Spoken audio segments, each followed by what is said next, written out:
All right. Welcome everybody to yet another Salesframe webinar. And today we're going to be talking about dynamic presenting, or what I often like to call reactive presenting. So if you're listening to this webinar and wondering why I'm not always using the word dynamic presenting, I might be using the word reactive presenting. And I mean the same thing. And basically what that topic means, what dynamic presenting or reactive presenting means, is a lot of salespeople tend to prepare for meetings with materials, I hope. But when the conversation takes another turn, goes the other way, something unexpected happens, salespeople often aren't that ready to change tactics and present something relevant to where the conversation now went. So they're not really able to adapt to the situation and react by showing something relevant to the conversation that ended up happening. And Salesframe was designed with dynamic presenting in mind to basically enable salespeople to change topics on the fly and present something that's relevant to wherever the conversation is going. And a really good example of how this happens in the real world is actually when I personally was selling to one of our largest clients back in the day. This was obviously before they became a client, and it's a publicly known client, so it's Lähitapiola. And I was a fairly young entrepreneur at this point when I first met them.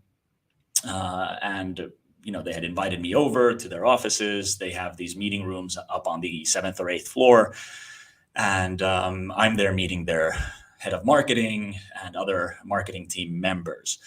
But lo and behold, after about an hour, we had 2 hours scheduled, their chief, their CIO, basically, their chief technology person, shows up. And I hadn't been told about this at all. And obviously I had prepared for a meeting with marketing. So I had all my arguments down pat. I had everything set up so that I'd be ready to, wow them away in the marketing team. But suddenly I have a tech person here asking me very detailed questions about architecture, about GDPR, et cetera. And I'm a salesperson at heart. I'm not a developer. So even though I love technology, I don't know that much about this. So this is just an example of adaptive presenting and reactive presenting. Even though I'm not a connoisseur of those topics that I was being asked about suddenly, our own Salesframe was set up to have lots of material answering questions about GDPR. Lots of material about our architecture and how software security is handled inside Salesframe. So even though I had to obviously give this tech person a disclaimer that I'm not, the expert on these topics, we could still have a good conversation. Actually, we had such a good conversation about those topics that they didn't come up at any point later during the sales process because the CIO was satisfied and he got his answers. So it's just a really good example of how, if you're able to react in the moment, you can bat away certain objections and answer certain questions without having to tell the customer, I'll get back to you. Not that there's anything wrong with having to get back to the client. In many ways, that can also be a good strategy. But personally, I believe that the more you can answer during a conversation, the better. The further you go sooner. So that's always a good thing. But anyway, if you're wondering why I'm talking about these examples here in the beginning, that's because webinars usually start off with people showing up a bit late. So I want to always start off with something soft to talk about in the beginning. But today we're going to be talking about how you can present dynamically within Salesframe. And I decided to invite my colleague, Mikko, on board because Mikko's actually the chief designer here at Salesframe. That sounds really fancy, chief designer. He's our designer. He designs the tool. And Mikko's, a lot of what you use in the platform has been designed by him. And basically a lot of the features we've built for dynamic or reactive or adaptive, whatever word I use, presenting have been designed by Mikko. So I figured there's also a lot of interesting insight we could gain from him. So Mikko, welcome on board. Let's get you up here. Hi. Lauri gave a pretty good intro there. I'm the designer here. I don't want to take too much of the credit. especially when it comes to the dynamic presenting aspect. As even when I started working here, dynamic presenting was kind of already baked into the product very much. It was like very much in its DNA, the whole idea of it. So I'm not going to take credit for that. Well, you've improved it. We're not here to pat each other on the back, I suppose. But a lot of the thoughts behind how it's been built anyway have come from Mikko. So there we go. But you guys already got the example of what happened when I was selling to LähiTapiola, but this is something we've tried to enable with the platform for a variety of businesses. There's been a lot of cases where Salesframe has actually been taken into use to improve the quality of sales meetings, and dynamic presenting is definitely a part of that. Mikko, how do you see it when you use the platform? What do you think is the best way for people to, actually get ready for a meeting and also be ready to adapt to the situation? Well, the way that the product is designed is that you don't really have to prepare for the surprising moments, which is kind of the definition of the surprising moment, but because it's so easy and quick to actually find the material that you need. But personally, I like to prepare. I would definitely make a presentation already, pick materials already, and be ready to present those. But as we've talked about, it's pretty easy to just find whatever you need. If surprising topics come up, for example, to just slip those into the presentation and then be able to share it later and so on. Yeah, I mean, you mentioned a good point there regarding preparation. Like you said, you like to prepare. I think another really good example that comes from a lot of our clients actually is that we have a lot of users who actually don't really prepare presentations before they meet customers, or they prepare very quickly in advance, which might mean in some cases picking content into their deck while they're sitting in their car in the parking lot before they meet the customer. Yeah, now, obviously, and those that's are the great. I mean, yeah, that's that's kind of the opposite of what I do personally. Maybe a little closer to what you do, maybe depending on the situation. Yeah. But the whole idea of our products, or the kind of the old idea before more emphasis on the sharing and the tracking and all that, the older idea of our product, the previous DNA of it is very much that you don't have to prepare. Exactly. So what we were thinking for today's agenda, besides just us talking about how cool it is to be able to dynamically present, what we were figuring we do is that we're actually going to show you through a demo very quickly on how I prepare for meetings, if I prepare, because Mikko kind of spoiled the story there by saying that I don't really prepare very often with materials. I don't. That's true. But I will show you how I would if I did most often prepare, and also how then you can react in situations when stuff comes up and maybe people show up unexpectedly, people who you didn't think would show up, or the conversation just changes direction and goes somewhere else, and suddenly you're talking about X instead of Y. So I figured we'd actually show that to you. So just give me a second, and we're going to bring that up through a little bit of a demo here. Let's see, what is the best way to do that? There we go. Perfect. Apologies for the StreamYard usage issues. But what you see here on the screen right now is our own Salesframe platform. If you're familiar with the platform, which I'm sure most of you are because we've mainly directed this webinar for current users, we're in the library of the platform. And of course, your libraries will look slightly different visually, and obviously the content in your libraries will be different than what we have in ours. But the point remains that obviously the tool works pretty much the same, regardless of which company you work for. Anyway, usually when I'm preparing for a meeting, and I've heard this from a lot of salespeople as well who use the platform, usually what they do is they tend to prepare fairly quickly with quite not that much time to go before the meeting actually starts. So it doesn't matter whether you're meeting someone online or having a face-to-face meeting live. But what people like to do is they very quickly navigate the structure, go to a certain folder where they find whatever relevant content they need, and basically they click and choose the slides they want to use. And personally, what I like to use quite a lot is we have these 4 slides that explain our platform very well. And they're a very good overview for a person who's never met us before, just to, within a couple minutes, explain what this is all about. So usually I like to pick those into my presentation deck even before I start sharing something. And while I say I don't prepare, it doesn't mean that I don't select content while I'm having a conversation. So I'd select those into my deck, and they'd obviously be collected here at the bottom. So if you're at all familiar with this platform, since you guys are users, you should know that's how things work. I like to keep the deck light, so I don't have too much content in there in the beginning, because I rely so heavily on dynamic presenting. But so usually I'll have like 4 slides here.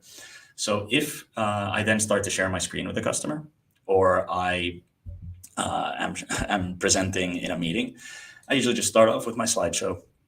The customer doesn't really even notice I'm using some other platform than PowerPoint, because all they see is, a full screen slide. And, I'll be going through this while I'm presenting. Everybody's familiar with this. Everybody's a salesperson. Everybody's presented before.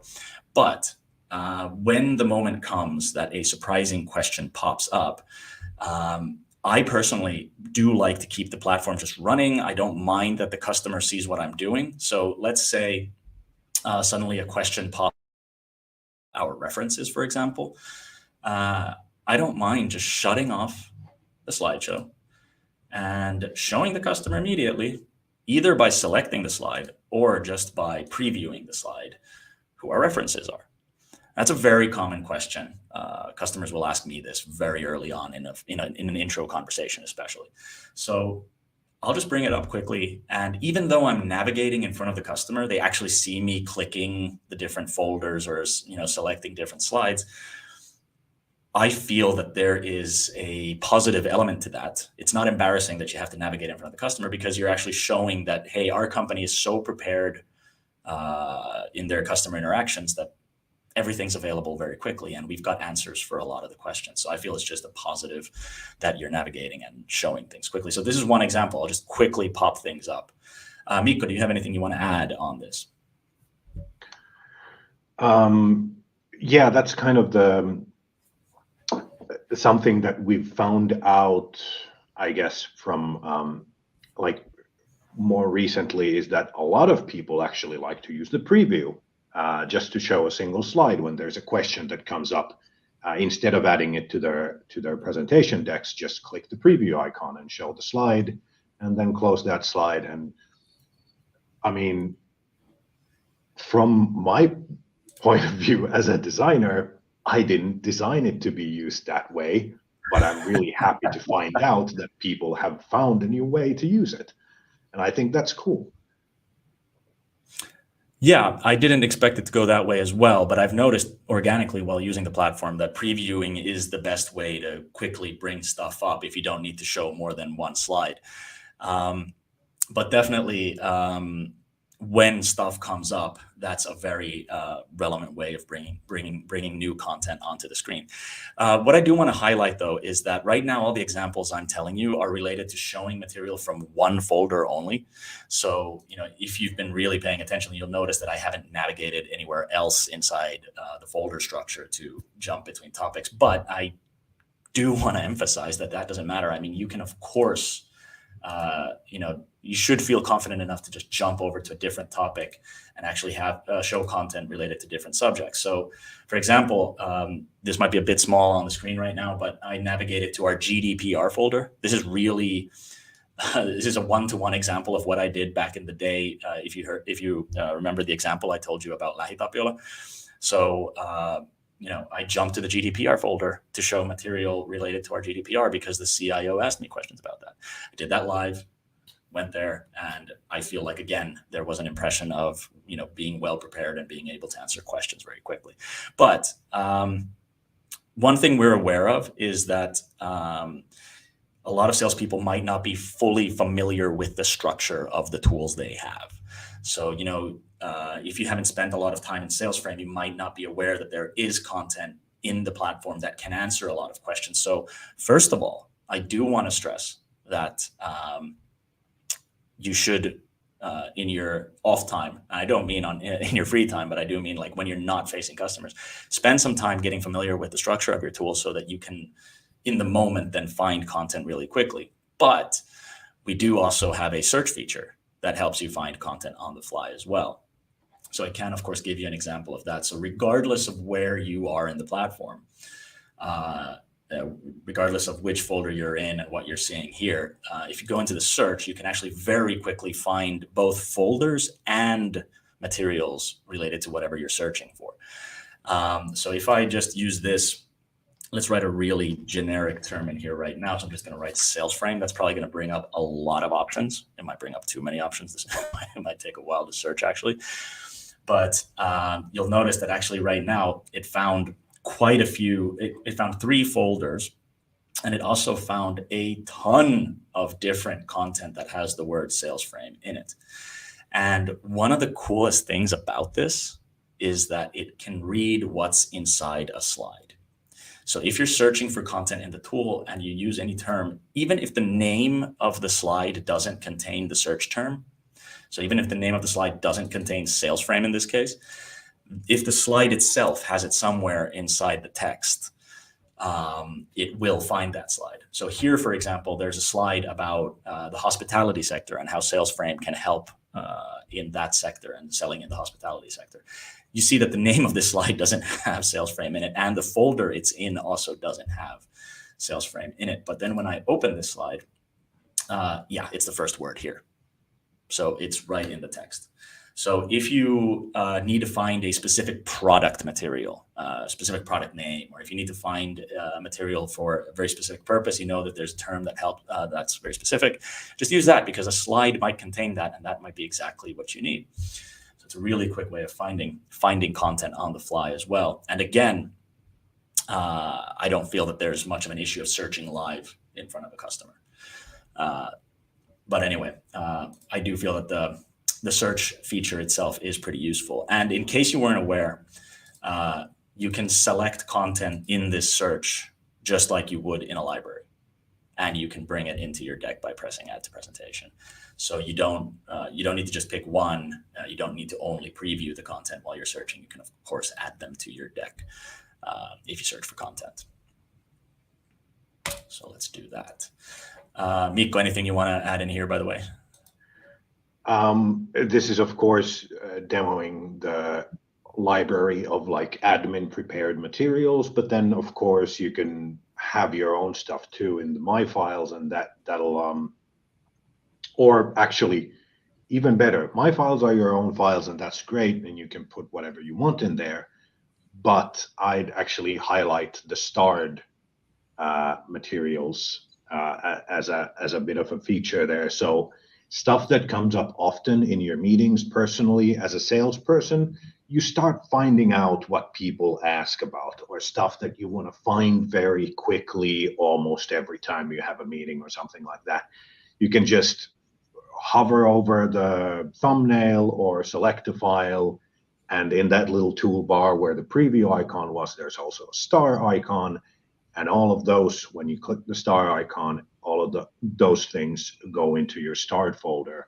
So it's very quick to have those. Like if you start noticing that the same things come up a lot of the time, you could just have those ready to go very quickly. Like it looks like Lauri has our reference case videos starred and pricing. So sounds like stuff that comes up a lot.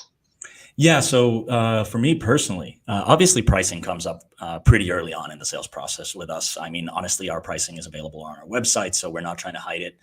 And that comes up. So that's one reason why the pricing slide is available for me in the start folder, because I need it quite often.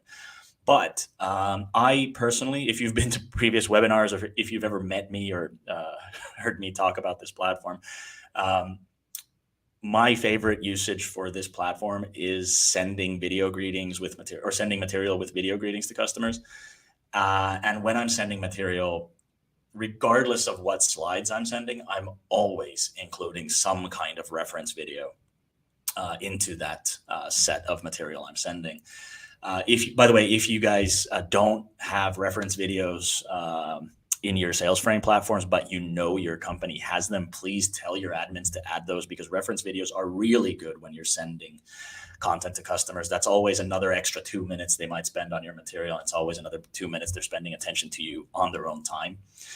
And of course, we've built our reference videos and we've recorded our reference videos with the idea that each one not only talks about a unique customer, but also maybe each one is aimed at a unique type of benefit.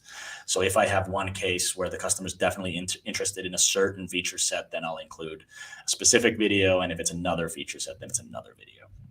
And that's why I tend to add them into the start folders. But getting back to the start folder, it's basically a list of your favorites. And we've actually noticed that it's not used by that many users currently. So if you start, like Mikko said, if you start to notice that you're using a lot of the same content all the time, then definitely start starring them. That's an awful sentence, by the way. But start starring them so that you can actually access them really quickly without navigating the folder structure. Good point, Mikko. Anyway, anything else you'd like to add here, Mikko? You already kind of touched on, then, of course, the whole sharing and video greeting thing, which I'll get to that. I think, yeah. So in dynamic presenting, the cool thing is, of course, that when you're when something comes up, a question comes up, a topic comes up, and you have to kind of quickly find some material, you can just add that material to your deck. So then later on, when you're sharing the stuff, you'll already have that in that presentation that you're sharing. So so you don't have to prepare anything new. So you're kind of prepped for the follow-up already during the meeting. That's a good segue. Let's use that, because quite often when I'm recapping a meeting and I've presented either stuff that I've only prepared, but especially when I've dynamically presented stuff, like you said, we mentioned in the beginning that a lot of people use the preview function. So, obviously the eye icon here, but when you're previewing stuff, it's not selected into your deck. So what I often do, for example, one of the most common things I do is I don't prepare the pricing slide in advance. I'm pretty sure everybody knows, or a lot of people are aware, that pricing isn't something you should always bring up immediately. So, for example, in our sales process, we try to bring that up a bit later on once we know what the pain points are and what the benefits of Salesframe could be. We bring up the pricing when we recap that stuff. So I don't want to have the pricing slide prepared for an intro meeting. However, that being said, sometimes I end up showing it, so I'll preview it quickly. And then if I agree to send it, I'll just add it to my deck very quickly, and I'll move on to sending a recap to a customer. And obviously, we've spoken about this quite a bit in previous webinars as well, but I cannot emphasize enough the fact that once you've had a conversation with a client, sending a recap with Salesframe is a really good idea, because you can gauge based on the customer's activity whether or not, or how interested they are. If the customer actually opens it, which you'll know through our analytics, you'll get a pretty good impression of whether or not the sales meeting went that well. Yeah, so obviously people will be nice in a meeting when you're talking, especially face to face, but also like this over Teams or something. People will be nice, and some people will just feign interest. And then when you actually send them material, they'll be like, "Man, I don't care." For example, Good to catch those cases so you don't waste your time on those. Yeah, I mean, personally, I have I wouldn't say waste time, but personally, I obviously I try to always set up a follow-up meeting, preferably within the same week or within a couple of days. But sometimes, you just can't get that in the calendar, but the customer at least seems interested. A good way to gauge for me how much I should push for a follow-up meeting is to see the activity. So if I don't have one set up, but I notice that they read my material quite a bit, then I do push harder to get another conversation into the calendar. If I notice that it's never opened, even if I remind them about it, obviously you start to get a pretty good vibe that this isn't relevant right now. But yeah, usually what I do in the recap phase is I try to record a quick video greeting inside our platform. So as you can see, you can also record here. And the whole point of the video greeting for me is to recap the conversation, recap the benefits especially, and then send over relevant material to the customer at the same time. But you don't want to make these too long. But wow, what a preview image. And never start recording. By the way, for our viewers, it's not really that laggy. It's because it's a screen share of a video being recorded, why it looks like that. That's true. Either way, one additional benefit I've noticed is that, especially if I've had to present dynamically in a meeting, stuff has come up that I'm not prepared for. It's better that I recap it immediately after that meeting because I'll still have everything fresh in my memory. And additionally, if I actually always send a video recap, and if I've recorded them in the moment, they're really good notes for your second, third, fourth conversation with a client, because you've basically verbally recapped what you went over.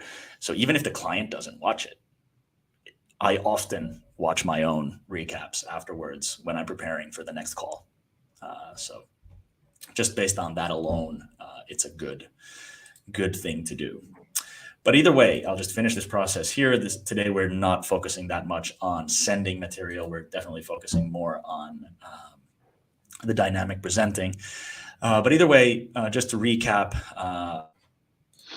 regardless of whether or not you prepare heavily for meetings, just remember that Salesframe is actually designed to help you present dynamically and react to customer questions and stuff changing tack during a conversation. So don't be afraid to bring something up and show something else, regardless of whether or not the meeting goes where you think it would. Anything you'd like to add on that? Yeah, what you said, basically, don't be afraid. And I mean, don't be afraid to kind of have it open. Like, you don't have to just have your slideshow that you prepared in advance and only show those slides and then like try to scramble if anything comes up or something. Like, don't be afraid to just close that slideshow and like search for that material. Because, in most cases, you already know where that material is. You can get to it very quickly and it's like everything looks nice and everything. So I think the customer will be more impressed because they will see that you are, or your company is prepared for these situations and you have the answers that they're looking for. So you don't have to ever say that I'll get back to you on that. You can just answer right away. Yeah. Anyway, that's it for today. Thank you for joining in, and we'll see you guys again soon. See you later. Bye-bye. Thanks. Bye.